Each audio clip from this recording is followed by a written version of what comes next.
First, we're gonna need a Dutch oven. Today I'm sharing possibly my favorite recipe from Serious Eats. I wanted to highlight it because it doesn't have the recognition it deserves. Even though it only has 3 out of 5 stars, many of my friends say it's the best dish they've ever had, and I'm not exaggerating. The best part is it's very simple and has few ingredients. Honestly, it's better than recipes that take 3 times as long. Let's get started. Heat 1 or 2 tablespoons of neutral oil in your Dutch oven or a large pot. You're going to want dark meat so it stays juicy while cooking. Here I've got 1.5 pounds of bone-in, skin-on thighs. Place the meat skin side down. Make sure the oil is hot enough when you do. It should sizzle like this.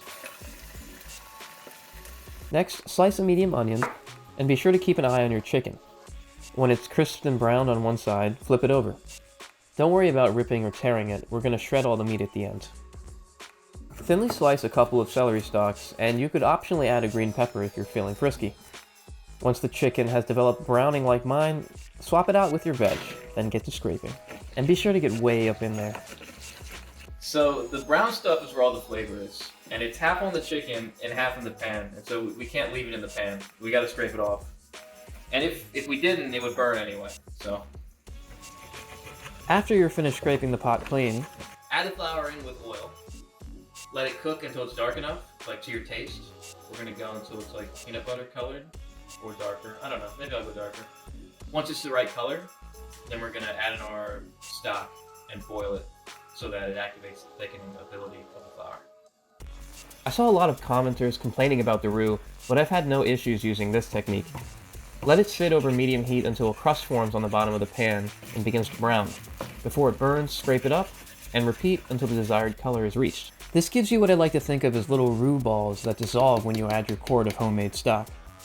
Turn up the heat until you reach a boil, and here's a recipe for stock in case you don't have any. So it's been boiling for about a minute now, and that's all the flour really needs to like start to thicken it. So I'm gonna turn it down. And it's gonna simmer for like an hour and a half. In the meantime, assemble the spices. I use twice as much as the written recipe says, because I found that it tastes better. Throw in your spices and nestle your chicken pieces back into the gravy, and let them cook for the aforementioned hour and a half, stirring occasionally. Afterwards, check if it's thickened enough for you. Alright, it's ready. Remove your chicken once more so that we can shred the meat. Grab some forks to shred with. Okay, just 2 forks. Then enjoy a nice forearm workout while you get all that meat off the bone. I like to keep the bones in because they're great to suck on. Remember to taste for seasoning and add salt and pepper, and a dash of vinegar to brighten it up. Serve it with rice, or in my case, quinoa. And I mean, my god, my mouth is watering right now recording this. This really is one of my favorite dishes and has an insane ease to flavor ratio. My friends ask me to make it again and again, and I'm sure you'll taste why. Thanks for watching.